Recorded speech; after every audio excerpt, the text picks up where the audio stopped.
Bonjour tout le monde, j'espère que vous allez bien.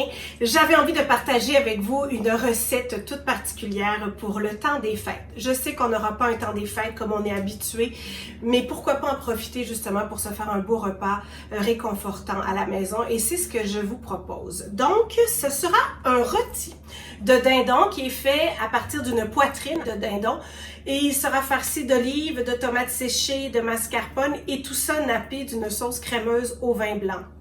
Miam, quand je vous disais réconfortant. Première des choses, ça vous prend évidemment le dindon et moi je prends toujours des poitrines. D'ailleurs, le dindon est une viande extraordinaire, riche en protéines, faible en gras et très polyvalente, donc très facile à apprêter. Ce que j'ai fait, parce que j'ai pas nécessairement tous les outils à la maison, j'ai demandé à mon boucher de me préparer avec une poitrine de dindon d'une livre, donc il l'a taillé pour moi pour que je puisse retourner mon dindon, évidemment qui sera rempli de ma farce et suite à ça, je vais ficeler le tout avec de la ficelle à cuisson. On commence d'abord avec une demi-tasse d'olive, un mélange de verte et noire avec une demi-tasse de tomates séchées et une demi-tasse de mascarpone. Donc, ce que je vais faire, c'est que je vais hacher mes olives et mes tomates séchées. Je vais également préparer 4 gousses d'ail que je vais hacher également et on va partager en deux parce qu'on va les utiliser 2 fois en fait, ces portions pendant la recette.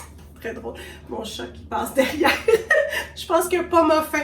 Alors, on a également besoin d'un gros oignon parce que quand je vais glisser mon rôti au four, je vais le déposer sur des tranches d'oignon. Je glisse ça dans un poêlon avec 2 cuillerées à thé d'huile d'olive. Je fais revenir justement les olives, les tomates séchées et j'ajoute à ça ma demi-tasse de fromage mascarpone. Ça va en faire une espèce de mélange super onctueux et c'est ce mélange-là qu'on va venir déposer sur la poitrine de dindon. Je dépose mon mélange, je referme la poitrine, je viens ficeler le tout. Si vous vous questionnez comment faire, mais faites-vous confiance, première des choses, et sinon, il y a plein de vidéos justement qu'on peut voir sur Internet pour comment faire, mais faites-vous confiance, je suis certaine que vous allez être capable, de toute façon, même si c'est pas super bien ficelé, ça va rien changer au goût.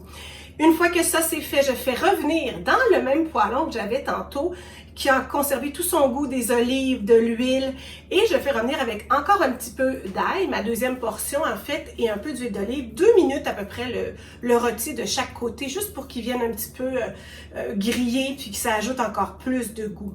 Suite à ça, je prépare mon plat pour aller au four que j'aurai évidemment parti au départ à 350 degrés. On laisse cuire à peu près 1h30. Il faut que la viande ait atteint 170 degrés Fahrenheit ou 77 degrés Celsius.